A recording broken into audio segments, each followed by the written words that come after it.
네, 저는 숭실대학교의 기독교 통일지도자학과에서 그 북한 선교하시는 여러 교단 배경 우리 사역자들 또 여러 국적 학생들 또 북한 또 내지 사역하다가 나오신 우리 그런 분들과 함께 또 공부하고 연구하고 있습니다. 사실 오늘 주제는 좀 쉽지 않은 주제여서 좀 고민이 많았습니다.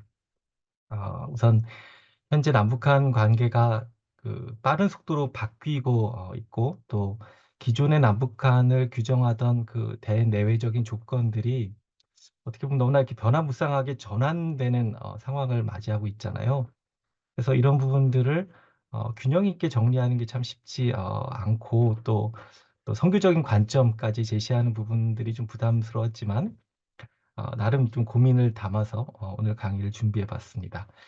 아직 잠정적이고 또 계속 다듬어 가는 내용이라는 점을 좀 감안해 주시면 좋겠고 또 함께 또 여러분의 이야기들 통해서 저도 배우는 시간을 좀 갖도록 하겠습니다. 네, 오늘 강의의 제목은 변화하는 남북한 관계와 그리고 한반도 선교입니다. 한반도 선교라는 단어는 좀 처음 들어보시거나 낯선 단어이실 수도 있는데 북한을 연구하는 제 친구와 함께 좀 이렇게 새롭게 만들어서 제안하는 단어이자 또 선교적 관점이라고 보시면 좋겠습니다. 네. 오늘 강의는 크게 세 가지를 이야기하고 싶어요. 첫 번째는 오늘날 변화하는 남북한 관계의 좀 주요 쟁점들을 먼저 보도록 하겠고, 그 다음에 향후 북한 선교의 쟁점과 과제, 그리고 마지막으로 한반도 선교와 또 한국교회 과제. 시간이 많지 않은 관계로 제가 한 1.2배속으로 강의를 진행해 보겠습니다. 네.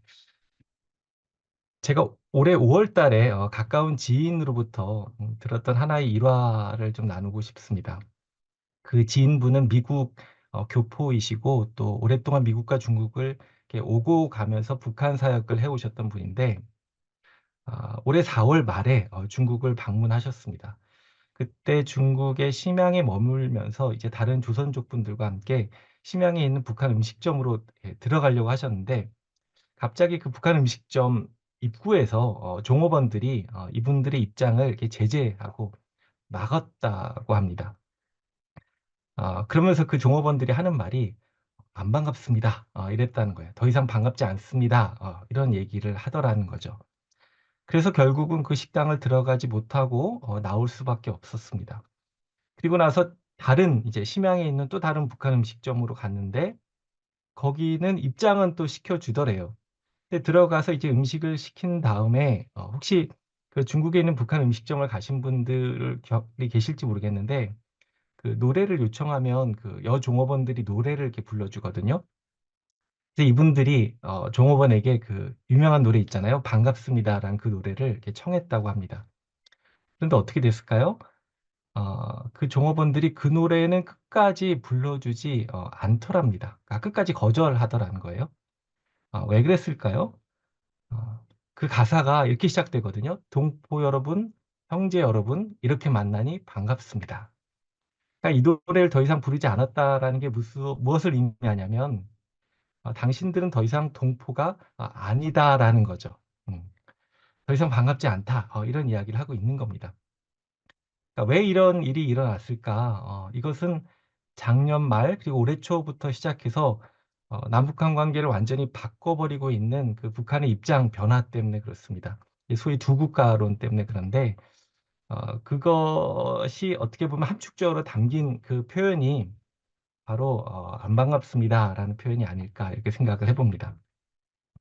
우리 한반도를 둘러싼 오래된 구조와 새로운 쟁점들이 있는 것 같아요. 이렇게 한 두 가지 층위로 나눠서 살펴볼 수 있을 것 같습니다. 좀 한반도를 둘러싼 오래된 구조라고 한다면 첫 번째는 우리가 많이 들어봤던 대륙 세력과 해양 세력의 접점에 있는 한반도. 그렇기 때문에 끊임없이 갈등이 재생산될 수밖에 없는 어떻게 보면 우리 한반도가 가지고 있는 지정학적 그 숙명이라고 할 수밖에 없는 그런 부분들이 있습니다. 그다음에 두 번째는 남북한이 너무나 서로 이질적인 체제로 있다 보니까 그 누적된 상호 불신이 있습니다. 예. 그러니까 서로 다른 사회적 비전을 품은 채 수십 년간 달려오다 보니까 이젠 너무나 이제 멀어져서 서로 절대로 타협할 수 없는 어떤 그런 지점들이 보이는 거죠. 그러니까 결국은 하나가 죽고 또 하나만 살 수 있는 생존 게임이 되어 버린 측면이 있습니다. 그렇기 때문에 어떤 대화를 하는 것, 어떤 관계를 조금 더 진전시키는 것도 끊임없이 상대방의 의도가 무엇일까? 그 순수성을 의심하면서밖에 볼 수가 없는 그런 좀 비극을 맞이하고 있는 거죠. 그다음에 세 번째는 그러다 보니까 이제 전쟁에 대한 두려움이 남북한 간의 관계를 압도적으로 규정해 왔습니다. 늘 우리를 공격하지 않을까? 우리가 피해자가 되지 않을까? 이런 염려들이 있는 거죠. 서울대 김병로 교수님은 그런 면에서 북한 사회가 특별히 6.25 전쟁의 트라우마로 너무나 자폐적인 사회가 되어 왔다. 뭐 이런 이제 표현을 하기도 하고, 우리 남한도 마찬가지죠. 매우 협소한 그 이념 지형에 갇혀 있을 수밖에 없었습니다. 그러다 보니까 평화가 가장 필요한 우리 한반도지만 평화를 얘기하기가 가장 어려운 것이 또 우리 한반도였습니다. 네 번째는 남북한이 하나의 민족이라는 공동의 인식이 사실은 오랫동안 상수처럼 있어 왔습니다. 그러니까 남한과 북한을 연결해주는 가장 중요한 연결고리는 우리는 하나의 민족이야. 그렇기 때문에 서로 너무나 다르지만 계속해서 이야기를 건넬 수 있었던 그 근거가 되어 왔던 거죠. 근데 문제는 이 한민족이라는 그 인식이 이제 급격히 흔들리는 상황을 우리가 맞이하고 있게 되는 거죠. 그러면서 나타나고 있는 이제 새로운 쟁점들이 몇 가지가 있는데, 첫 번째는 미중 대결이 이제 본격화되고 있죠. 그래서 소위 신냉전이라는 구조가 확산되고 있습니다.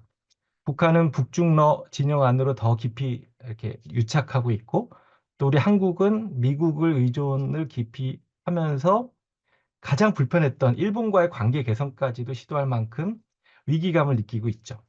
그다음에 두 번째는 일관적인 대북 정책의 부재가 있습니다. 네.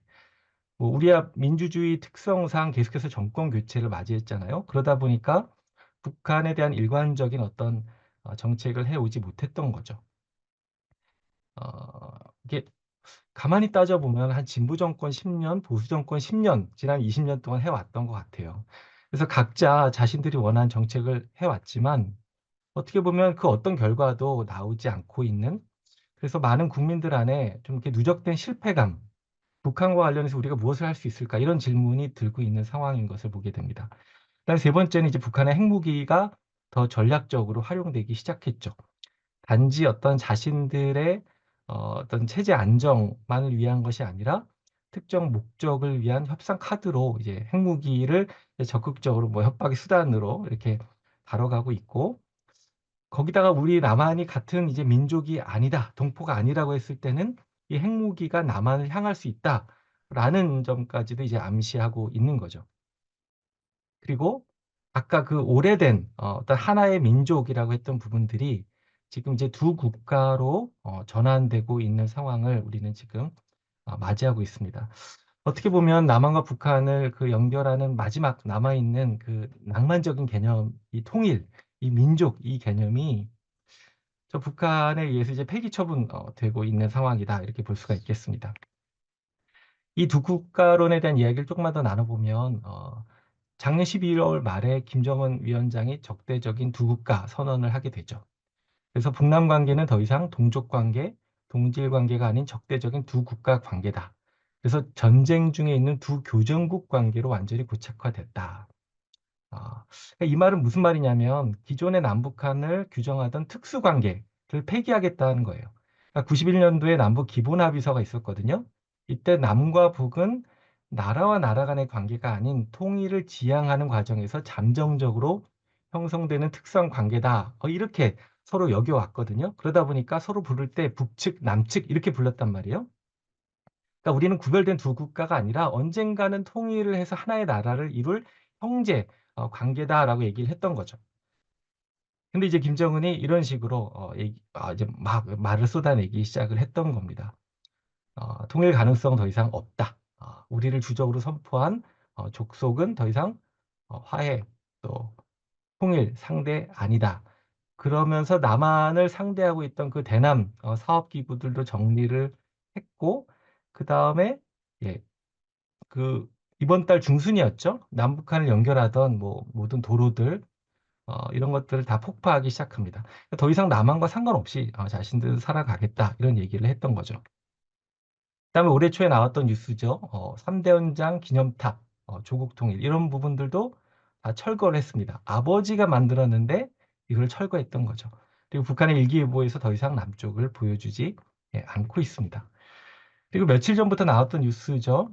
러시아 우크라이나 전쟁에 북한군이 이제 파병되고 있다. 10,000명이 넘게 이제 러시아에 보내서 전장에 투입하겠다. 이렇게 얘기가 나오고 있습니다. 미국과 나토도 이 파병을 확인했다라는 뉴스까지 나오고 있는 것을 보게 되는 거죠. 러시아와 북한이 더욱 밀착하는 부분들이고, 이제 어떻게 보면 북러 동맹이라고 부를 정도로 이 관계가 격상이 되고 있습니다. 그러니까 북한 입장에서는 혈맹 관계를 만들고 싶은 것 같아요. 그러니까 중국이라는 뒷배 외에도 러시아를 하나의 끈으로 잡고 싶어 합니다. 그러니까 한국 전쟁 때 러시아가 원래는 도와주기로 소련이었죠. 그때 소련이 도와주기로 약속했다가 안 도와주거든요. 결국은 이제 중공군만 이렇게 했던 건데 이번에는 이제 북한군이 먼저 가서 희생을 했을 경우에 나중에 도움을 받을 수 있지 않을까라는 그런 기대가 있는 것처럼 보입니다. 이제 이런 이제 북한의 모습을 봤을 때 우리가 질문하게 되는 거는 우리가 북한을 어떻게 바라봐야 될까? 북한을 그냥 어떤 미친 집단, 광기 어린 집단으로 치부하는 것이 옳은 것일까? 이런 질문을 좀 해볼 수 있을 것 같습니다. 2000년대 초반에 영국의 그 헤이즐 스미스라는 학자가 다음과 같은 질문을 던진 적이 있습니다. 북한은 나쁜 행위자인가? bad. 아니면 미친 행위자인가? mad. 이런 질문을 던졌거든요. 여러분 제가 꼭 집어서 물어보지는 않겠습니다만 어떻게 생각하세요? 나쁜 것과 미친 것, 이게 같은 걸까요? 다른 걸까요? 북한을 우리가 나쁘다고 표현해야 될까요? 아니면 미쳤다고 표현해야 될까요? 여러분, 나쁜 것과 미친 것은 좀 차이가 있어요. 잘 생각해 보시면, 나쁜 사람은 자기가 무슨 행동을 하는지 알아요. 그러니까 자신의 어떤 목적과 의도가 있고, 나름의 방법을 취하는 거죠. 그렇기 때문에 예측 가능한 측면이 있습니다. 근데 우리가 어떤 행위자를 미쳤다라고 판단하는 순간 자기도 무슨 짓을 하는지 모르는 거죠. 그리고 옆에 있는 사람들도 예측할 수 없는 상황을 맞이하게 되는 거죠. 그렇게 봤을 때 북한이 여러분 나쁜 걸까요? 미친 걸까요? 어떤 부분들은 뭐 북한이 정말 이렇게 미친 것처럼 보이는 부분들이 있죠. 사실 말도 안 되는 그런 부분들이 있죠. 기본적으로 이제 헤이즐 스미스가 또 얘기하고 싶었던 것 중에 하나는 뭐냐면 북한은 나쁜 행위자라는 거예요. 그러니까 나름의 합리성과 나름의 의도를 갖고 나름의 계산을 갖고 움직이는 존재다라는 걸 이제 얘기하고 싶어 하는 거죠. 그렇기 때문에 우리가 북한을 아는 게 필요하다라는 거죠. 그리고 여기다가 덧붙여서 이분은 어떤 얘기를 하냐면 북한은 sad, 슬픈 행위자다라는 것도 같이 얘기해요. 그러니까 과거의 전쟁 트라우마에 갇힌 채 여전히 헤어나오지 못하고 있는 그런 국가다 이렇게 평가를 합니다.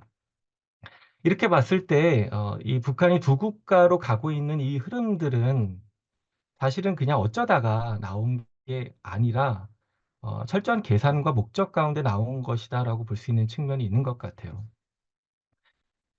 어, 그러니까 이미 남북한 관계는 사실상 국제사회에서는 두 국가로 인정을 받고 있잖아요. 유엔에 같이 가입한 뒤에. 그다음에 분단이 늘어지면서 사람들 안에 이미 다른 나라 의식이 강화되어 왔습니다. 그리고 북한 같은 경우에는 이 두 국가를 향해서 차곡차곡 준비해온 측면이 있습니다. 21년 1월 벌써 우리 민족 제일주의에서 우리 국가 제일주의를 선포하고 그다음에 남한이 아니라 이제 그러니까 남조선이 아니라 대한민국 이렇게 부르기 시작을 했던 거죠. 그리고 이번 달 초에 헌법까지 개정했다라는 얘기가 나오고 있는 거죠. 근데 이것이 북한의 일방적인 주장이라고 하기에는 어떻게 보면 우리 한국 사회 안에서도 많은 사람들이 두 국가 인식을 갖고 살아가고 있는 것을 보게 됩니다. 어떤 학자들은 뭐 코리아 양국 체제론 뭐 이런 이야기들도 하고 그다음에 많은 학자들이 우리가 통일을 이루기 위해서라도 먼저 서로의 국가성을 인정하는 데서부터 시작해야 된다. 이런 얘기를 하고 있습니다. 그러니까 상대방을 어떤 그냥 불법적으로 국토를 점유하고 있는 이적 단체로 규정하는 한 남북 한의 근본적인 관계 개선은 어렵지 않을까라는 그런 이야기를 하고 있는 거기도 하죠. 그러니까 이런 면에서 이제 고민할 지점들이 참 많습니다. 우리가 이것을 어떻게 평가할 것인가? 이걸 인정하면 너무나 비정한 선택인가? 아니면 어떤 현실의 상황에 대한 냉정한 평가이고, 우리가 미래를 생각할 때 어떤 한반도의 발전적인 미래를 위해서 어떤 방향을 이것을 어떻게 평가해야 될지를 사실은 우리에게 좀 도전하고 또 질문을 주고 있다라는 부분을 볼 수가 있겠습니다. 그리고 많은 우리 한국 사람들 안에 이런 부분들이 사실 내재화되고 있거든요. 그러니까 민족 정체성보다 국가 정체성이 더 강화가 되고 있어요. 몇 개 이제 그 이제 통일 의식 조사 올해 발표됐던 거를 좀 보면 서울대 그리고 또 통일연구원 이 두 기관에서 한 거를 제가 몇 개 갖고 와 봤는데, 먼저 서울대 조사를 보니까 북한의 국가성을 인식하는 우리나라 국민들 한 절반 이상이 "그렇다." 이렇게 표현을 하고 있습니다. 북한은 하나의 국가다라고 인식하는 사람이 절반이고, 반반이 한 36%, 그리고 아니다라고 하는 사람들이 한 10% 밖에 되지 않는 거죠, 지금 현실은.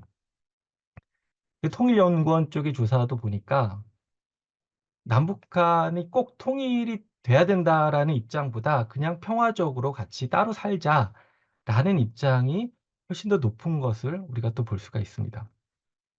또 다른 조사를 보니까 "통일이 얼마나 필요합니까?"라고 질문을 하니까 "통일이 꼭 필요하다." 이게 역대 최저치까지 떨어졌습니다. 36%까지. 예. 그러니까 계속 이 통일의 필요성이 떨어지고 있는 거죠, 우리 안에서. 그리고 특별히 젊은 세대, 예, 젊은 세대가 가장 높게 나오고 있는 것을 보게 됩니다. 47.4, 또 45%가 "통일이 더 이상 필요하지 않다." 이런 상황에서 우리 윤석열 정부는 이제 이 모습에 대해서 이제 어떻게 해 가고 있는가. 기존 이제 문재인 정부와 대척점에서 여러 가지 정책들을 해 오고 있죠. 그래서 힘에 의한 평화에 중점을 두고 해 나가고 있는 부분들이 있고, 철저하게 현실주의적 입장 그리고 힘의 논리가 중요하다.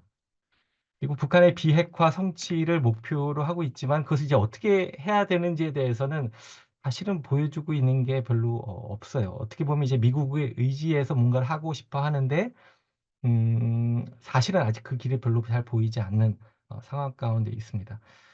그런 면에서 이제 아이러니는 우리 한국도 미국을 바라보고 있고, 북한도 여전히 미국 바라보기의 입장을 견지하고 있는 것처럼 보여요.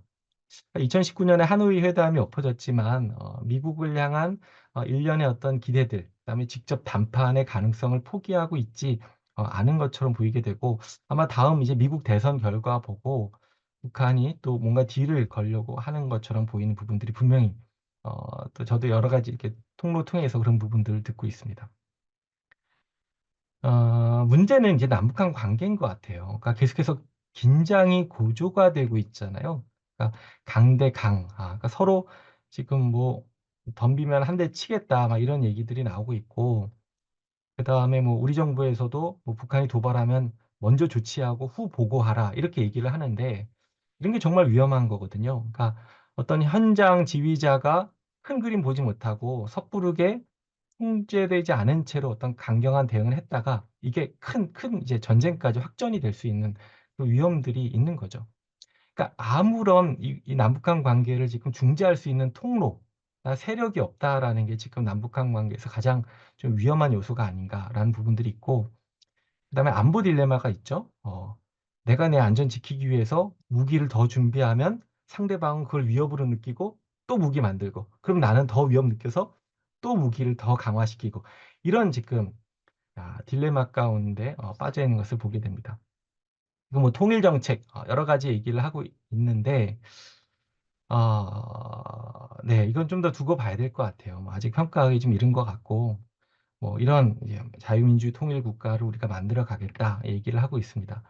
그러니까 민족 공동체 통일 방안은 사실 남북한의 연합을 통해서 통일까지 가는 건데, 약간 느껴지는 거는 이걸 계승한다고 하고 있지만 내심 계속해서 북한 체제가 무너지거나 뭔가 흡수 통일을 기대하는 부분들은 사실 우리 한국 정부에 있는 것 같아요. 그러다 보니까 어떤 뭐 이렇게 점진적인 통일을 향한 구체적인 그런 이제 노력들은 사실 못하고 있는 거죠. 그다음에 우리가 좀 바라봐야 될 건 뭐냐면 '북한이 도대체 어떻게 움직이는가.' 했을 때 북한이 요즘 가장 좀 에너지를 쏟고 있고 열망을 갖고 있는 부분들은 체제 존속이라는 거 이제 외에 그건 뭐 기본이고 나름의 경제 발전에 대한 열망들을 상당히 보여주고 있습니다. 그래서 지방 발전 20승 10 정책이라든지, 그러니까 김정은이 지방의 낙후된 경제들 어떤 상황을 좀 개선하려고 하는 그런 노력들을 상당히 하고 있습니다. 이게 뭐 성공할지 여부와 상관없이 북한 체제가 어디에 관심이 있는가, 그러니까 그런 그들의 열망과 관심과 우리의 어떤 북한에 대한 마음들이 같이 접점을 가질 수 있는 부분들이 뭐가 있을지, 이런 거는 사실 좀 고민해 볼 필요가 있죠. 그래서 이념과 어떤 가치 대결보다는 조금 더 북한이 원하는 어떤 그런 실리적인 부분들이 우리 남쪽과 어떻게 같이 조화를 이룰 수 있을까, 이런 창의적인 접근들이 좀 필요할 거라고 생각이 됩니다. 근데 이제 문제는 여전히 한반도 평화에 대한 논의들이 사실은 진척이 없고, 그리고 이제 진정한 평화의 가치가 사실은 좀 담아내기 어려운 안타까운 상황이다. 이게 현재 좀 진단할 수 있는 부분인 것 같습니다. 그다음에 이제 북한 선교와 관련된 부분으로 좀 넘어가서 이런 맥락에서 좀 몇 가지 좀 짚어 보려고 합니다. 네. 북한 지역은 우리가 그 역사적으로 봤을 때 서북지방이라고 불러왔습니다. 평안도와 함경도를 가리켜서 서북지방 이렇게 불러왔는데, 사실 이 서북지방에 대한 조선시대 차별이 어마어마했다고 합니다. 그러니까 오늘날 뭐 영남, 호남 지방의 이런 그냥 지역 갈등 이런 것과 비교할 수 없을 정도로 북쪽 지방 사람들 진짜 무시했다라고 해요. 그래서 뭐 이들은 과거 급제하기도 어렵고 뭐 출세하기도 어렵고, 그다음에 여기가 또 농지가 많지 않잖아요. 그러니까 좀 척박한 땅이고, 그리고 또 뭘 많이 당했겠어요? 네. 뭐 외적의 침략을 어마어마하게 당했겠죠. 그러니까 늘 저기 중국에서부터 내려오는 침략 세력들을 이제 막아가면서 끌려가고 죽고 뭐 핍박받고, 그다음에 이제 수탈도 그렇게 당하고 뭐 아무튼 이랬다고 그래요. 그러다 보니까 이미 이 작은 한반도 가운데 이 감정적으로는 사실은 분단이 오랫동안 누적이 되어 왔다라는 그런 지적들을 합니다. 그래서 한 신학자는 이런 평가를 하기도 합니다. 그러니까 우리 한반도의 분단이 단지 어떤 강대국들의 타협, 그러니까 1945년 해방을 맞이하면서 강대국들의 타협으로 주어진 것이기 이전에 어떻게 보면 근본적으로 저 서북 지방을 오랜 시간 동안 배제하고 무시하고 차별했던 우리 공동의 죄의 결과일 수도 있겠다. 이런 부분을 이제 짚어내시기도 하는 거죠. 근데 그만큼 이제 고난의 땅이었고 너무나 힘든 땅이었지만 오히려 그렇기 때문에 또 복음이 먼저 심겨질 수 있는 땅이기도 했습니다. 그러니까 저 북쪽 사람들은 이 농사로 살아갈 수가 없다 보니까 무역에 눈을 일찍 떴고, 그다음 무역을 하다 보니까 외부 새로운 어떤 정보들이나 기술들을 받아들일 수가 있었죠. 또 그런 면에서 이분들은 더 개방적이고 또 진취적인 그런 특성들을 가졌던 것들이 저 북녘 지방 분들이라고 할 수가 있습니다. 그러다가 복음이 딱 전해졌을 때 이 복음을 정말 복된 소식으로 받아들였던 거죠. '아, 누구나 믿으면 하나님의 자녀가 되는구나.' 그래서 북녘 땅에 어떻게 보면 부흥의 역사가 먼저 있었던 겁니다. 많은 교회들이 세워졌죠. 1945년 기준으로 3천 개 교회가 세워졌다고 하니까 남쪽에는 그 당시에 한 1,000개 교회가 있었거든요. 인구는 남쪽이 2배가 많았으니까 인구 비율로 보면 한 6배 훨씬 더 부흥했던 곳이 저 북녘 땅이기도 했습니다. 근데 안타깝게도 여전히 기독교인들의 비율은 아주 적었고, 대부분은 그 상처받은 그 사람들이었고, 그 사람들은 마음 안에 사회주의가 또 들어갔을 때 사회주의가 깊이 또 그 마음 가운데 안착될 수 있었던 부분이 있었던 거죠. 그래서 우리가 잘 아는 대로 지난 뭐 70여 년간 북한 땅은 어떻게 보면 이제 어두움의 땅이 되었던 거죠. 지금까지도 가장 기독교 박해를 심하게 하고 있는 땅이라고 볼 수가 있습니다. 오늘날 우리가 이제 북한 선교를 함에 있어서 여러 가지 위기를 좀 경험하고 있는 측면들이 있습니다. 우리가 잘 알다시피 우리 한국 교회가 규모나 영향력 면에서 급격한 쇠퇴를 경험하고 있죠. 그러다 보니까 이제 북한이나 뭐 통일 이슈 이런 거에 관심을 이제 쏟기가 어려운 거예요. 당장 교회가 생존 문제 앞에 이렇게 직면하고 있다 보니까 그래서 무슨 어떤 지속적인 실천, 뭐 안정적인 지원을 담아내기가 어려워지고 있죠. 그리고 이제 교회 안에서 통일과 북한에 대한 관심도 저하가 되고 있고 젊은 세대는 무관심하고 또 기성세대는 북한 선교 얘기하면 피로감이 있죠. 그리고 뭘 해도 안 된다라는 생각들이 있는 것 같습니다. 그리고 세 번째는 북한 선교 현장이 급격하게 축소가 되고 있습니다. 예, 중국에서 선교사들 다 쫓아냈고 그리고 북한 안에 있는 우리 사역자들의 체류도 어려워지고 있죠. 특별히 코로나 때 또 다 나오게 되었습니다. 그리고 탈북민도 더 이상 들어오지 않는 상황을 맞이하고 있습니다. 그리고 이 통일이라는 거대 담론보다도 그냥 개인적인 어떤 그런 이슈들이 사람들이 그냥 관심이 더 쏠리고 있고 그다음에 북한 선교에 대한 어떤 신학적인 그런 부분들도 사실은 교회 안에서 잘 정리가 안 돼 있는 것은 아닌가 이런 생각을 하게 됩니다. 제가 한 5가지 그 북한 선교 영역별로 지금 이 코로나를 지나면서 이 어떻게 보면 이 전환기 가운데 북한 선교 사역의 좀 이제 어떤 상황과 과제를 간단하게 좀 나눠 보고 싶습니다. 첫 번째는 이제 탈북민 사역의 쟁점과 과제인데 코로나 때 탈북민 숫자가 확 줄었지만 기본적으로 지속적으로 계속해서 줄어들고 있습니다. 이 통계를 혹시 보신 분이 있을지 모르겠는데 한국에 입국하는 탈북민 현황이거든요. 지금까지 이제 4천 명이 넘어갔어요. 3만 4천 명 넘어갔고 가장 많이 들어오셨을 때가 2009년이에요. 2009년에 2,900명이 왔으니까 여러분 계산해 보시면 한 달에 한 200명 넘게 탈북민들이 구역구역 들어오던 시절이 있었습니다. 그러니까 뭐 언론의 뉴스에 나오는 거는 지극히 일부이고 정말 많은 분들이 들어왔거든요. 제가 2011년부터 13년까지 사실 하나원에 있는 그 하나교회 담당 목회자로 있었기 때문에 그때 참 많은 탈북민들을 만날 수가 있었습니다. 근데 2011년부터 12년으로 넘어가면서 숫자가 확 줄어드는 걸 보실 수가 있을 겁니다. 가장 큰 요인은 김정일이 죽고 김정은이 들어서면서부터 체제 단속을 아주 강화하기 시작합니다. 그리고 국경지대에다가 막 다 전기 철조망 세우면서 탈북이 훨씬 더 어려워진 측면이 있습니다. 그리고 2020년에는 코로나19 때문에 이제 탈북이 더 이상 이제 어려워지는 상황이 되었던 거죠. 앞으로 다시 탈북하는 분들이 늘어날까? 다시 늘어나기는 상당히 어려운 현재 상황에서 봤을 때 그렇게 생각이 되고 있는 거죠. 그러다 보니까 많은 이 단체들이 고민이 생기고 있거든요.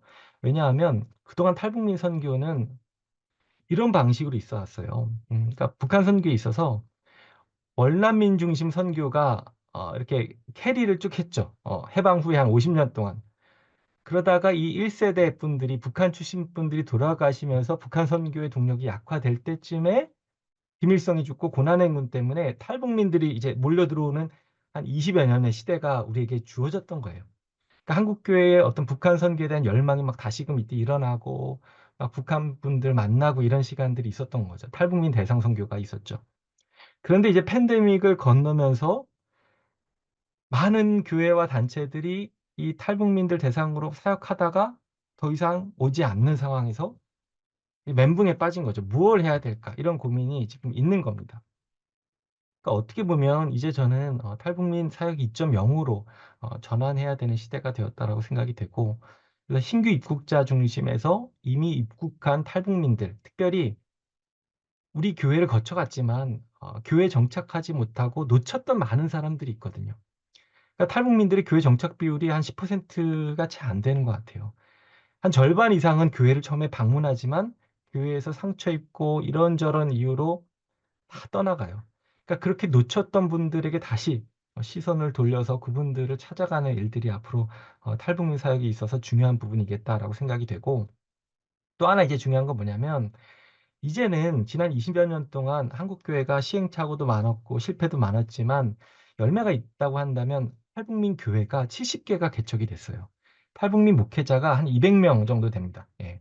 한 70여 개 교회가 전국에 이렇게 다 세워져 있고, 어, 이제는 한국 교회가 우리가 뭐 우리 교회 안에 탈북민 부서 만들어서 저들 전도해야지 이런 것보다도 제가 봤을 때는 우리가 탈북민 교회와 탈북민 목회자들이 탈북민 선교는 더 잘할 수 있거든요. 그러니까 이분들이 탈북민들과의 그 접점을 갖고 더 선교를 잘하실 수 있도록 한국 교회는 어떻게 보면 뒤에서 서포트해 주는 역할, 그러니까 일방적으로 시해하는 것이 아니라 어떤 동행하는 그런 역할로 좀 바뀌어야 되는 것이 아닌가 이런 생각을 하게 됩니다. 실제로 저희 숭실대에서도 이제 북한 기독교 총연합회라는 데와 같이 이제 한국 교회와 원하시는 교회와 1대1로 탈북민 교회 매칭해서 같이 사역들을 감당하도록 지원해 드리고 있습니다. 그리고 이제 탈북민 사역의 목표에 있어서도 저는 좀 전환이 필요하다고 생각이 되는 게, 한국 우리 성도분들 마음 안에 뭐가 있었냐면 열정이 있잖아요. 뭔가 우리 북에서 오신 분들한테 빨리 예수님 전하고 싶고 예수님 믿게 해서 북한 선교 이분들 해야지, 시켜야지, 이런 어떤 목표지향적인 접근을 되게 많이 했단 말이에요, 탈북민들에게. 그러다 보니까 이제 나타났던 부작용들이 상당히 있습니다. 예, 상당히 있습니다. 그러니까 우리는 이분들에게 뭐 미리온 통일이다, 북한 선교 일꾼이다, 북한 선교 선발대다, 뭐 이렇게 얘기를 하는데, 이분들 입장에서는 우리의 그런 접근들이 어떻게 느껴지냐면, 교회가 자기들의 그 아젠다를 어 가 그 자기들의 아젠다를 위해서 우리를 이용해 먹으려고 하는구나, 이렇게 받아들이는 거예요. 그래서 도와주고 그래서 돈을 주고 잘해 주는구나. 그러면 거꾸로 어떤 생각이 드냐면, 이게 '그러면 우리도 적당히 교회를 이용해도 되겠구나. 그래서 교회가 도움을 쪼금 주면 내가 받고 한국 생활 이제 어느 정도 정착이 되면 내가 교회를 떠나가야 되겠구나.' 그러니까 이런 어떤 이상한 타협, 그러니까 신앙이 거래 관계가 되는 거예요. 그래서 저는 이게 참 조심스러운 것 같아요. 우리의 선한 열정으로 그분들에게 막 복음을 전하고 가까이 가고 뭐 이렇게 막 선교와 이런 것들 얘기하는 것들이 정말 지혜가 필요한 게, 저는 우리가 이분들에게 얘기해야 될 가장 우선적인 것은 "당신들이 예수 믿고 북한 선교해야 됩니다." 이 얘기하는 것이 아니라, 그러니까 하나님 자녀됨의 기쁨에 대해서, 그 하나님 은혜의 풍성함에 대해서 그걸 얘기해 줘야 된다고 생각을 해요. 그러니까 정말 이분들이 복음이 좋은 것을 경험하고 깨닫게 되면 이 좋은 거를 왜 국력에 있는 가족에게 전하고 싶지 않겠어요.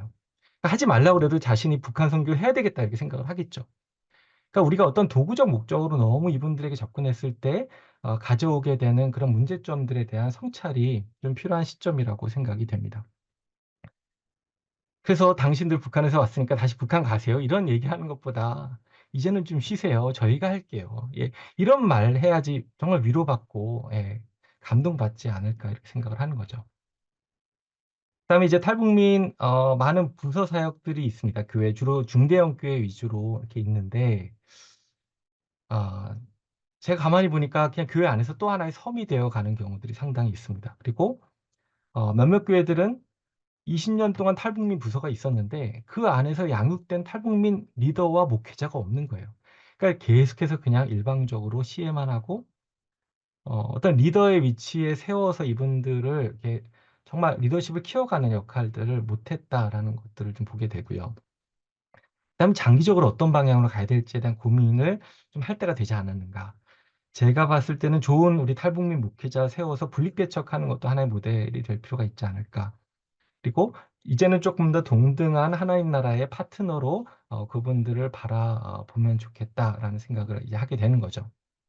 그러니까 언젠가 우리가 북한에 교회가 세워질 것을 꿈꾸고 기대하고 있는데, 사실은 우리 탈북민들이 갖고 있는 역할들이 중요하거든요. 이 북한에 세워질 교회 공동체 구성원들이 이렇게 다양하다고 한다면 이분들을 아우를 수 있는 거는 사실은 탈북민 성도들일 거라고 생각을 합니다. 그다음에 이제 해외 탈북자라고 또 표현을 해요, 보통 선교사들이 이제 저기 해외에 있는 분들을. 중국 내 탈북 여성들을 위한 사역들은 계속해서 이어져 오고 있고, 근데 특별히 코로나 시기를 맞이해서 줌으로 이 양육이 상당히 활발하게 일어나고 있습니다.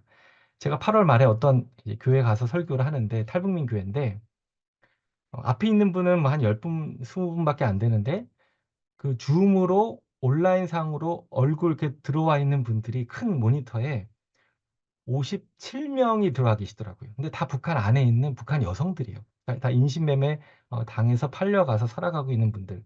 그분들이 지금 조직돼서 연결이 돼서 이제 온라인상으로 양육 사역들이 다양하게 지금 일어나고 있습니다.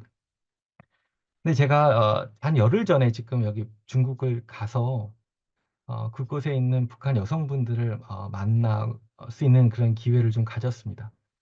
음, 이 교회를 가보니까 그 조선족 목사님이 탈북민 여성들 사역을 지난 20년 동안 해왔는데 그 1시간 반경 그 동네에 100명이 팔려와 있다고 그러더라고요. 탈북민 여성들이.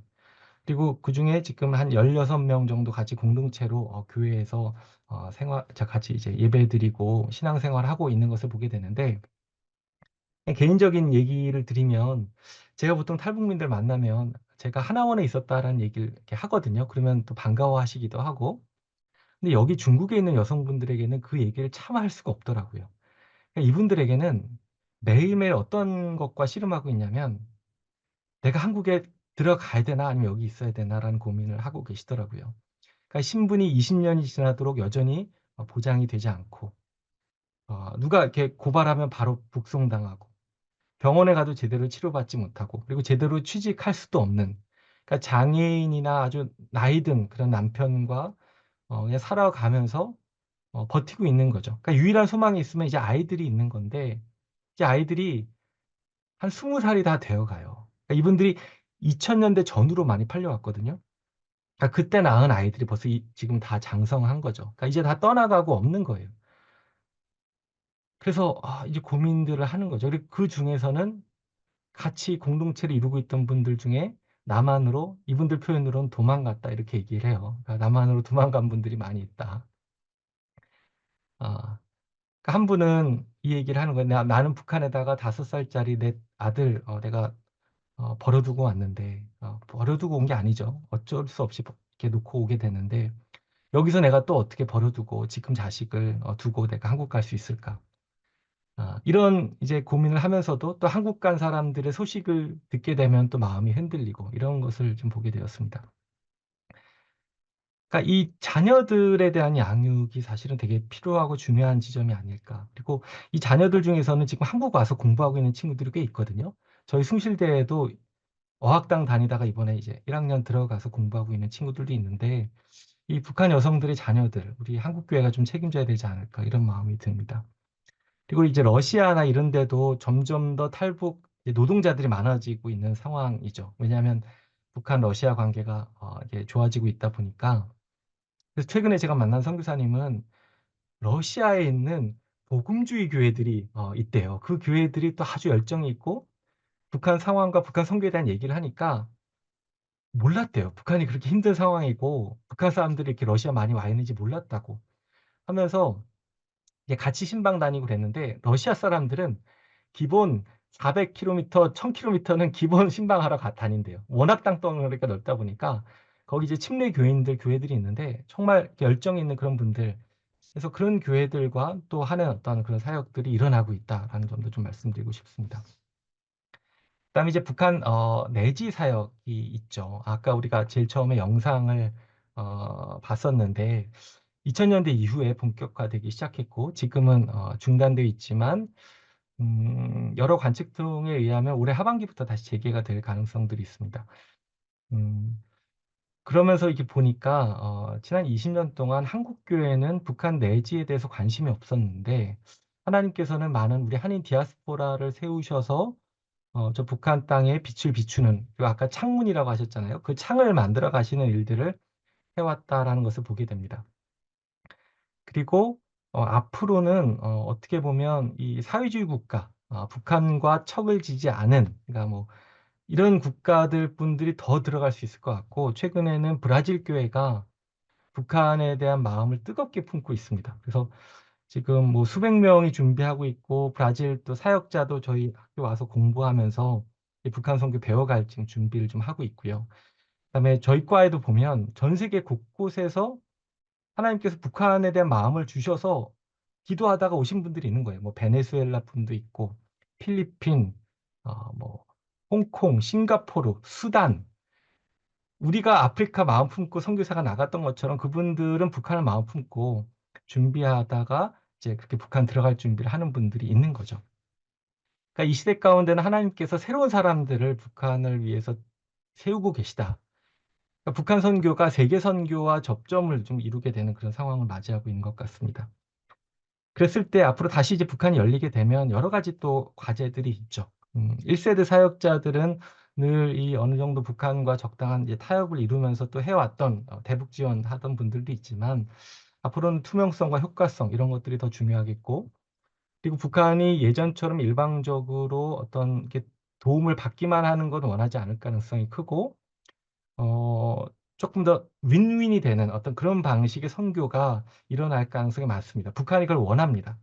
그러니까 당신들도 이득을 얻고 우리도 이득을 얻는 그런 관계를 원한다. 그러다 보니까 비즈니스 모델이 사실은 작동할 수가 있는 거죠. 뱀이 여기서 또 이제 역할을 중요하게 해 나갈 수 있는 지점이겠다라고 생각이 되는 겁니다. 그래서 아마 또 오늘 또 저를 이렇게 초청해 주지 않으셨을까라고 생각이 되고 그래서 내지 사역자들은 여러 가지 이제 정체성을 갖고 북한 안에서 살아가는 부분들을 이제 또 훈련하고 배워가야 된다라고 생각을 합니다. 그리스도인으로서 또 이주민으로서 또 전문가로서 그 땅 안에서 그들과 함께 어울려 살아가는 그런 연습들이 이제 필요하게 될 것이다라는 말씀을 좀 드리고 싶습니다. 이제 문제는 한국 교회가 무엇을 할 수 있을 것인가라는 지점이에요. 예. 한국 교회가 어떻게 보면 별로 할 수 있는 게 많이 없는 것처럼 보여지는 지점들이 있어요. 아까 제가 얘기했던 것처럼 탈북민들은 더 이상 들어오고 있지 않고 그다음에 우리 한국 사람들은 북한에 들어갈 수도 없고 좀 뭐 비공식적인 통로지만 북한 측 그 관리가 이런 이야기를 했습니다. 남쪽 정부나 종교단체나 민간과 연결된 사람들은 자기네 땅에 들어오지 못한다, 앞으로. 그리고 미국 사람도 안 된다. 근데 교포는 괜찮다. 그러니까 미국 교포는 괜찮고 하지만 미국 백인들이나 뭐 이런 사람들은 안 된다. 이렇게 얘기를 하더라는 거죠. 근데 미국은 좀 변화될 가능성이 있어요. 그러니까 미국과 딜하기 위해서 계속 협상 카드를 하나씩 이렇게 쌓아놓고 있는 거라고 생각이 되거든요. 북한 입장에서는. 근데 한국은 더 이상 관심이 없어요. 지금 북한은. 음. 한국은 큰 도움이 안 된다라고 보는 거죠. 이런 상황 가운데 우리 역할이 뭘까? 저는 우리 한국 교회가 하나님께서 전 세계 가운데 새롭게 세워가는 그 글로벌 교회 사역자들을 좀 지원하고 세워가는 역할이 우선 한 가지가 좀 있지 않을까. 그리고 또 북한에 대한 이해, 이런 부분들을 저희가 계속해서 좀 나눌 필요가 있겠고, 그 다음에 한국 안에 와 있는 탈북민들, 그분들이 각 북한 지역 출신들이잖아요. 그러니까 각 지역에 대한 정보들이 있거든요. 그러니까 이분들이 갖고 있는 그 지역들이 비즈니스로 북한 안에 들어갈 분들, 해외에 있는 분들에게 연결이 되어서 각 지역에서 어떤 방식의 비즈니스 모델이 작동할 수 있을지, 어떤 NGO 활동이 필요한지를 같이 고민하면서 만들어갈 수 있는 팀워크를 우리가 구성해낼 수가 있겠죠. 이런 역할들이 좀 있다고 생각이 되고, 그다음에 결국 가장 중요한 건 이제 영적인 우리가 같이 기도하는 부분들이 우리 한국 교회도 중요한 특별히 전쟁이 나지 않도록 이 부분을 기도해야 된다고 생각이 되고 그다음에 저 개인적으로 또 중요하게 생각하는 부분 중에 하나가 뭐냐면 우리 한국 교회가 요즘 뭐 하나같이 많이 하는 얘기가 맨날 복음 통일, 복음 통일 얘기하는데 '이게 뭘 의미할까?'라는 이제 고민이 저가 있었어요. '어떤 게 도대체 복음 통일일까?' 저마다 각자의 맥락에서 그냥 이야기를 하시는 것처럼 느껴져서 이런 부분들에 대한 이제 학문적 연구가 우리가 좀 정리가 돼야 되지 않을까. 우리가 정말 성경적 평화가 무엇인지 이 평화에 대한 이야기를 다시금 살려내야 되겠다. 저는 좀 그런 생각을 해요. 그러니까 이 복음 평화라는 개념을 제가 또 좀 제안하고 싶은 건데 복음 통일은 어떻게 보면 조금 먼 이슈처럼 느껴진다고 한다면 어떻게 보면 이 복음 평화를 먼저 우리 삶 가운데 일상 가운데 누리는 그것들이 필요하지 않을까. 그러니까 복음 통일은 이 복음 평화의 누적을 통해서 이 땅에서 우리와 다른 분들, 여러 다문화, 이주민들, 여러 소수자들, 그런 부분들과 우리 교회가 함께 살아내는 그 경험, 그 가운데 하나님의 샬롬을 경험하는 것들이 전제가 되고, 이것이 있어야 언젠가 북한 땅이 열려도 북한 주민들과 같이 살아갈 수가 있겠죠. 그러니까 복음 통일만 외칠 것이 아니라 복음 평화를 먼저 우리가 우리의 교회 가운데, 공동체 가운데 살아내야 되는 것이 아닌가라는 고민을 좀 하게 되었고요. 그래서 복음 평화를 통한 복음 통일, 그리고 결국은 또 복음 통일을 통한 복음 평화 이야기를 좀 하는 것들이 필요하다라고 생각이 되고요. 그리고 우리 선교의 그 이해가 북한과 생각할 땐 특별히 좀 총체적 선교 관점으로 넓어질 필요가 있다라는 점도 좀 말씀드리고, 이걸 한반도 선교와 관련해서 제가 좀 마지막으로 한 꼭지를 더 이야기하고 싶은데, 시간이 괜찮을까요? 네. 한 10분 정도만 제가 네, 더. 더 네. 하셔도 됩니다. 네네네. 어, 이 통일인가 북한 선교인가, 이런 질문을 우리가 좀 스스로 던져볼 필요가 있을 것 같아요. 우리 교회가 정말 원하는 것, 우리가 정말 마음 가운데 소원하는 것이 통일인 것인가? 아니면 선교인 것인가? 통일과 선교는 어떤 관계에 있는가? 이거를 좀 돌아보는 부분들이 좀 필요하지 않을까라는 점을 좀 먼저 말씀을 한번 드려보고 싶습니다. 그러면서 제 나름대로 이 북한과 관련된 이 선교의 여러 패러다임과 접근들을 한번 좀 임의적으로 좀 정리를 한번 해봤습니다. 먼저 북한과 관련해서 통일 운동을 좀 해왔던 분들이 있어요. 80년대 초부터 진보교회 우리 분들 NCC 계열 분들이 북한의 조그련 조선 그리스도교 연합과 계속해서 이게 접촉하고 물밑 접촉하고 해외에서 만나고, 그러면서 남북한의 이 통일에 대한 노력들을 좀 해왔습니다. 그래서 민족사적 과제로서 통일을 중요하게 봤고, 또 통일을 이루어야 우리가 민주주의를 이룰 수 있다. 민주주의를 성취하는 데 가장 큰 방해가 되는 것은 지금의 분단 문제다라고 생각을 했던 이 진보교회 분들이 통일 운동을 해왔습니다. 어, 그래서 이제 이것들이 쭉 나중에 어떻게 보면 이 2000년대 초반까지도 이어져 왔던 거죠. 나중에는 이 정치적 합의를 통한 통일도 원하면서 남북한의 교류를 하는 방식으로 해왔던 것을 볼 수가 있습니다. 이때 주로 이 운동에 같이 관여했던 사람들은 내가 통일에 관심이 있다라고 생각됐던 분들이 함께 참여를 했던 거죠. 그다음에 이제 우리 좀 더 보수적인 복음주의권 교회들이 해왔던 거는 이제 북한 선교라는 지점으로 얘기할 수가 있을 텐데, 여기에서의 목표는 북한 지역의 복음화였거든요. 그러니까 복음 전파와 북한 교회 세우기. 그러니까 대상으로서 북한을 좀 바라봤습니다. 선교해야 될 곳, 저들을 변화시켜야지. 그래서 어떤 우리가 마치 뭐 아프리카 선교, 뭐 이집트 선교 얘기하듯이 북한 선교를 얘기를 했던 거죠. 그리고 이 마음 가운데는 늘 어떤 이제 바람이 있었냐면, 북한이 붕괴되기를, 그리고 우리가 흡수 통일을 하는 방식들을 좀 기대하면서 북한 선교를 해오셨던 분들이 많이 있고, 좀 이렇게 아주 집중적인 사역들이 많이 이루어져 왔습니다. 예, 뭐 탈북 하신 분들 북중 접경에서 이제 성경 공부시켜서 다시 들어보낸다든지, 지하교회 사역, 뭐 성경 배달 사역. 근데 여기에 또 관여했던 분들이 북한 선교에 부르심 받은 분들이 열심히 해왔습니다. 그러다가 2000년대 들어서부터 이 통일 운동과 북한 선교가 좀 수렴이 되어 갔던 부분들이 나타나는데, 통일 선교라는 용어가 이때부터 이제 활발하게 나타나기 시작합니다. 그래서 좀 복음주의권 교회 안에서도 그 이전까지는 통일이 좀 민감한 정치적 단어라서 잘 쓰지 않다가, 북한이 고난의 행군 지나면서 이제 체제가 우리가 우월한 게 확실해지니까 이제 자신감을 갖고 통일에 대한 이야기를 교회 안에서 하기 시작했던 거죠. 그래서 우리가 결국 복음을 전하려면 통일이 중요하다 하면서 통일 선교를 얘기하기 시작했고, 한편으로는 대상으로서, 또 한편으로는 통일을 이룰 관계, 파트너로서 이제 북한을 바라보기 시작했습니다. 그러면서 점진적 통일에 대한 이야기도 있지만, 또 그리스도인들은 또 흡수 통일이 마음 가운데 깊이 또 있어 왔기도 했습니다. 여러 가지 다양한 사역적인 방법론의 다양화도 있어 왔습니다. 지금이 어떻게 보면 이제 통일 선교까지 왔는데, 이 앞으로 우리에게 필요한 것들은 어떤 것일까라고 했을 때, 저는 이제 한반도 선교라는 좀 패러다임도 같이 고민을 우리가 해보면 좋겠다라는 생각을 합니다. 궁극적으로 정말 하나님께서 기뻐하시는 거는 이 한반도 가운데 하나님 나라가 이루어지는 것이 아닐까.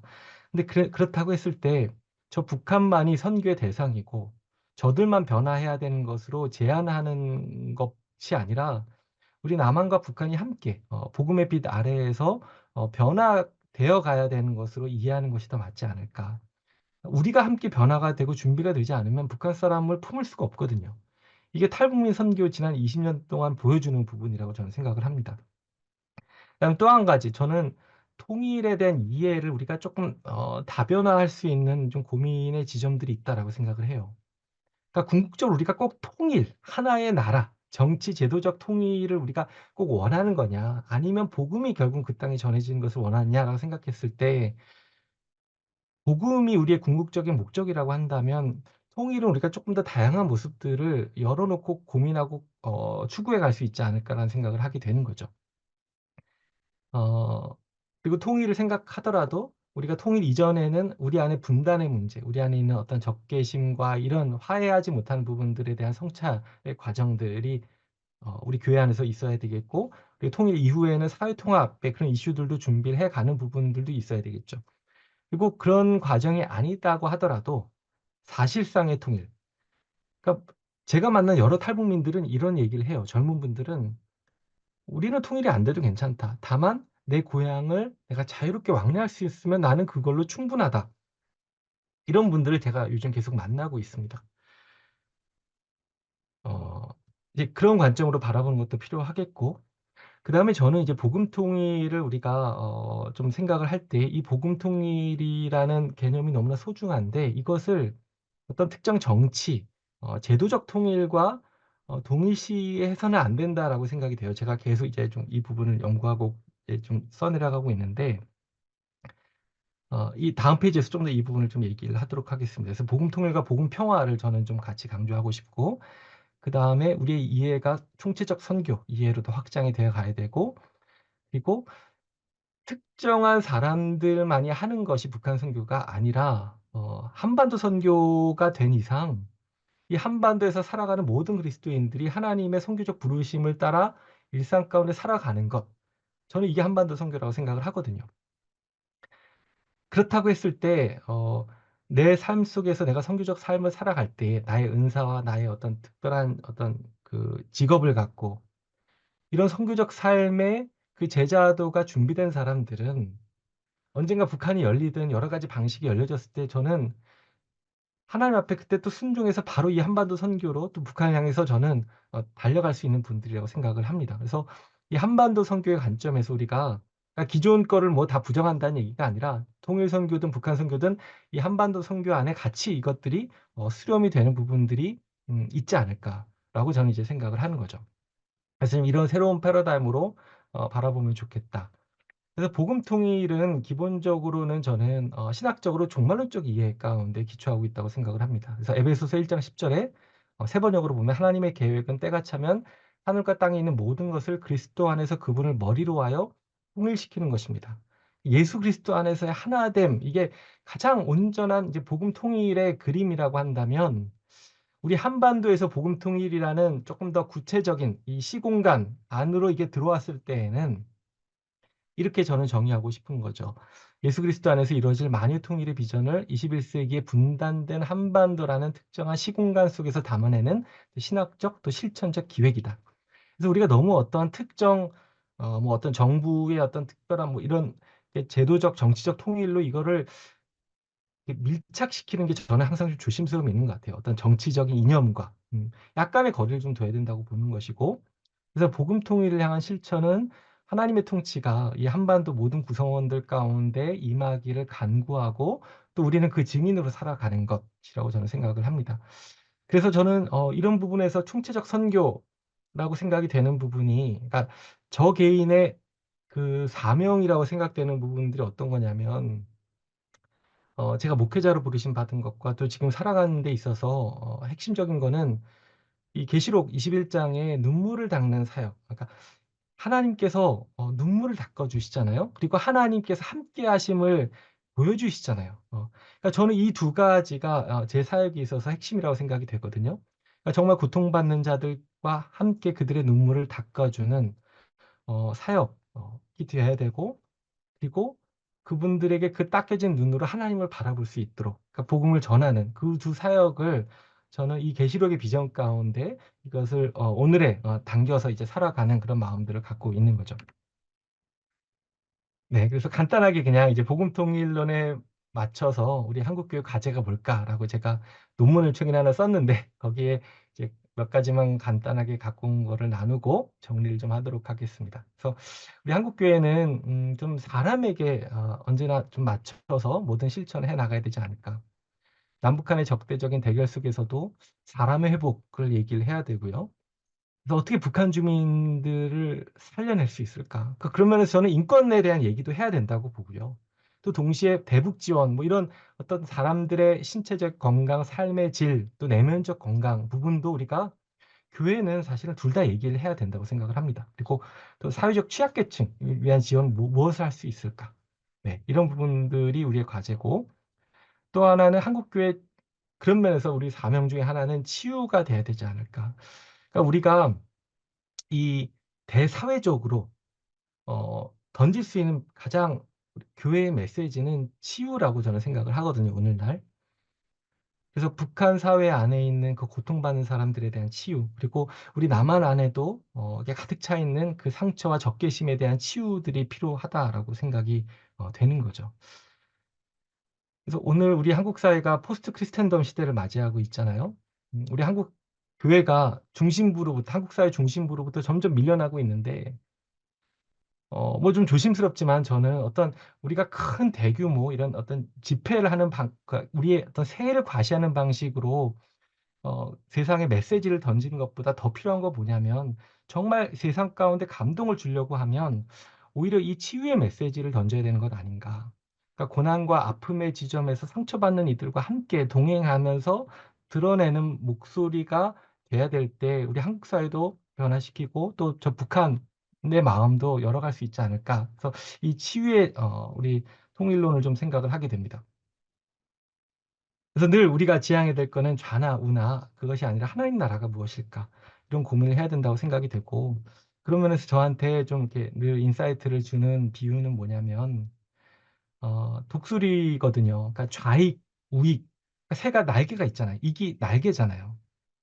근데 새가 왼쪽으로 날기 위해서는 오른쪽 날갯짓이 필요하고 또 오른쪽으로 가기 위해서는 왼쪽 날개에 힘을 줘야 되거든요. 그러니까 새가 날려면 왼쪽과 오른쪽이 같이 필요해요. 그러니까 정치적 현실 가운데는 사실은 좌익과 우익이 필요하죠. 어느 쪽을 잘라 버리게 되면 새는 날아갈 수가 없는 거죠. 근데 더 중요한 게 뭐냐면 이 양 날개를 붙잡는 몸통이거든요. 그러니까 새가 몸통이 중심을 잡고 강한 근육으로 양 날개를 펼쳐야 창공을 날 수가 있는 거죠. 그러면서 교회의 역할은 좌나 우나 이렇게 너무 치우치고 한쪽으로 붙어 있는 것이 아니라 끊임없이 하나님 나라의 근본적인 가치가 무엇인지를 고민하고 기도하면서 예 그것을 제시하고 나아가야 되는 것들이 예 필요하지 않을까라고 생각을 예 합니다. 그래서 이 정치적 양극단을 넘어서 중심을 강화해야 된다. 그리고 우리의 일상에서부터 이런 선교적 실천이 계속해서 살아내져야 된다라는 말씀을 드리고 싶고요. 그래서 현실과 미래를 이어가는 방법이 두 가지가 있다고 생각이 되는데 현실주의와 예언자적 그런 어떤 믿음의 또 목소리죠. 근데 이 존 폴 레더락이라는 평화학자는 얘기를 하는 것들이 무엇이냐면 두 가지가 같이 필요하다. 두 가지가 같이 필요하다. 우리가 현실에서도 냉정하게 현실을 마주해야 되지만 또 비전을 바라보면서 우리가 같이 가야 된다. 그래서 제가 이 제 맺은 말만 읽고 오늘 좀 이야기를 마치도록 하겠습니다.